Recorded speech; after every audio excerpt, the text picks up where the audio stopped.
అధికారం వచ్చాక 40 సంవత్సరాల చంద్రబాబు ఇండస్ట్రీ సిక్కయిందా అని వైఎస్ఆర్ కాంగ్రెస్ పార్టీ రాష్ట్ర ప్రధాన కార్యదర్శి జూపూడి ప్రభాకర్ రావు ప్రశ్నించారు. కాకినాడ జిల్లా జగ్గంపేటలో మాజీ ఎమ్మెల్యే జ్యోతుల చంటిబాబుతో కలిసి మీడియా సమావేశం నిర్వహించారు. ఈ సందర్భంగా ఆయన మాట్లాడుతూ ఎన్నికల ముందు అమ్మఒడి, నిరుద్యోగులకు నిరుద్యోగ భృతి, మహిళలకు నెలకు 1500 రూపాయలు ఇస్తామని హామీలిచ్చి అధికారంలోకి వచ్చాక మాట మారుస్తున్నారన్నారు. P4 విధానాన్ని ఇప్పుడే ఎందుకు తీసుకువచ్చారని ప్రశ్నించారు. అలాగే పవన్ కళ్యాణ్ పేరు కూడా పెట్టి P5 పెడితే బాగుండేదని ఆయన ఎద్దేవా చేశారు.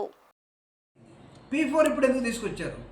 P4 అన్న P5 ఎందుకు పెట్టుకోలేదు మీరు? ఆ P5 అని పెట్టి పవన్ కళ్యాణ్ పేరు పెడితే సరిపోతుంది కదా. పబ్లిక్ సెక్టరు, ప్రైవేట్ సెక్టరు భారతదేశంలో ఉండగా ప్రభుత్వాలు పేదరికాన్ని తొలగించాలంటే మీరు ప్రజలను కూడా దానిలో కలుపుతున్నారు. మీరు కూడా చందాలు ఇవ్వండి అని అంటే అడుక్కునే దశలోకి వెళ్ళిపోయింది ఆంధ్రప్రదేశ్. ఎలక్షన్ ముందు మాత్రం మీకు అదిస్తాను, క్వాలిటీ మందిస్తాను, బాటా రేట్లో 99 రూపాయలకి అద్భుతమైన మందిస్తానని చెప్పాడు. ఇప్పుడు ఆ 99 రూపాయలు తాగితే మళ్ళీ అరగంటలో మత్తు దిగిపోతుందట, కిక్కుపోతుందట. మళ్ళీ ఇంకో 99 వాడు ఎత్తుకొని పోవాలి. అమ్మఒడి లేదు, నిరుద్యోగ భృతి లేదు, అక్క చెల్లెమ్మలకు నువ్వు ఇస్తానన్నది లేదు. ఆడెవడో ఒకటి చెప్పినట్టుగా నీకు 15 తిరణాలా ఇది? ఏమైపోయింది ఆ 15? అంబేద్కర్ సాక్షిగా ఈరోజు అడుగుతూ ఉన్నాం మేము. 76 సంవత్సరాలుగా భారతదేశాన్ని పరిపాలించి, ఆంధ్రప్రదేశ్ని పరిపాలించి 40 సంవత్సరాలు ఇండస్ట్రీ అనుకున్నటువంటి చంద్రబాబు నాయుడు గారు, నీ ఇండస్ట్రీ సిక్ అయిందా? సిక్ ఇండస్ట్రీగా మేము భావించాలా నీ అనుభవాన్ని?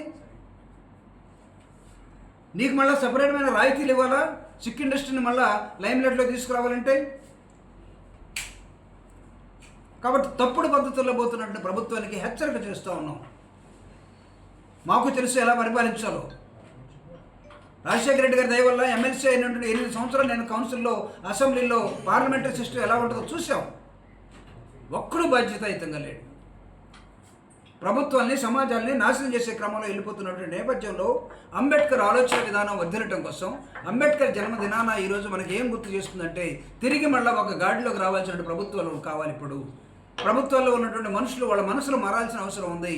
మీరు కుచించుకుపోయి కులాలతోటి, ప్రాంతాలతోటి మీరు ఆ విధంగా ఉండి నాకు ఓటేసినోడికే నేను అన్నీ ఇస్తాననుకుంటే, నేను రోడ్డేస్తే నా వాళ్ళే నడవాలా రోడ్డు మీద అంటే, నేను బడి కడితే బడిలోకి మా వాళ్ళే రావాలనుకుంటే ఎవడు మిమ్మల్ని రక్షిస్తాడు? నాకైతే అర్థం కావట్లేదు. You are all anti Ambedkarites. అందుకే an ounce of practice is greater than a ton of theory. మీరు ప్రాక్టికల్గా అంబేద్కరైట్స్ కాదు. మీరు అంబేద్కర్ని పెదాల మీద పెట్టుకొని ఆయన బర్త్డేకో లేకపోతే ఆయన వర్ధంతికి మాత్రమే మాట్లాడుతూ ఉన్నారు. కాబట్టి ఇది కాదు డాక్టర్ బాబాసాహెబ్ అంబేద్కర్ రాబోయే భారతదేశాన్ని ఊహించింది. అగ్రరాజ్యాల తరపున భారతదేశం ఉండాలంటే హ్యూమన్ రిసోర్సెస్ని వాడుకోండి. పేద వర్గాలకి చదువు ఇవ్వండి, పేద వర్గాలకి ఆరోగ్యం ఇవ్వండి, పేద వర్గాల్ని మీ వెలుగుబడితనం నుంచి పైకి తీసుకురండి, నిరుద్యోగం నుంచి పైకి తీసుకురండి, ఆకలి నుంచి పైకి తీసుకురండి, మీకున్నటువంటి పేదరికం నుంచి పైకి తీసుకురండి.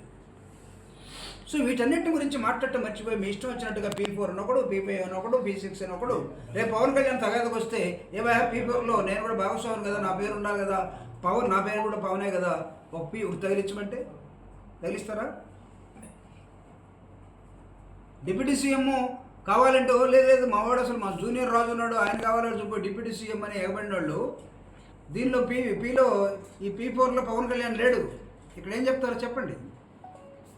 కాబట్టి అంబేద్కర్ గారి ఆశయాలను కొనసాగించడం అంటే ఆయన ఆదర్శాలని ముందుకు తీసుకొని మనసుండా నింపుకొని రాష్ట్రం అంతా, నియోజకవర్గాలంతా తిరగాల్సిన అవసరం ఉంది. ప్రజల బాగోగులను చూడాల్సిన అవసరం ఉంది. ఇదిగో ఇలాంటి నాయకులు ఈరోజు వాళ్ళు సమర్పించుకొని ఎవరైతే అంబేద్కర్ విగ్రహాలని అడుగుతున్నారో వాళ్ళకి అంబేద్కర్ విగ్రహాలు ఇవ్వటం, ఎంకరేజ్ చేయటం, అంబేద్కర్ ఆశయాల్ని ఈ విధంగా ఉంచుకోవాలని చెప్పడం. నేను చెప్పాను ఇప్పుడే, అంబేద్కర్ విగ్రహం ముందు కూర్చొని తాగటం అంటే అంబేద్కర్ జీవితంలో ఎప్పుడు తాగలేదు. నగాక మొన్న ఒక హత్య జరిగితే హత్యని తాగి చచ్చిపోయిన పాస్టర్ అని చెప్పేశారు. వీళ్ళు పొరపాటున అది అందరికీ వర్తింపజేస్తారేమో. అసలు ఏమాత్రం తాగుడు అలవాటు లేనివాడికి తాగి చచ్చిపోయాడని చెప్పి ఒక సర్టిఫికెట్ ఇచ్చేసి పంపిస్తూ ఉన్నారు. What is this non sense? తీయండి, ఒక తాగుబోతు అయితే ట్రాక్ రికార్డులు తీయండి. ఎంతకాలం నుంచి తాగుతున్నాడు, ఎన్ని గ్రూపులతో కూర్చొని తాగుతున్నాడు, ఏ మోడల్స్ బ్రాండ్స్ మాకు అలవాట్లేదు కాబట్టి మాకు తెలియదు. టీ తప్ప ఏం తాగాం. సో మీరు ఈ ఆదర్శంగా చూసుకునే అంబేద్కర్ వాదులు కూడా ఒళ్ళు దగ్గర పెట్టుకునే క్యారెక్టరైజేషన్లో ఉండాలి. తాగుబోతులో మారద్దు. Ambedkar said one thing, you maintain character. నీకు క్యారెక్టర్ ఉంటే గౌరవం ఆటోమేటిక్గా వస్తుంది.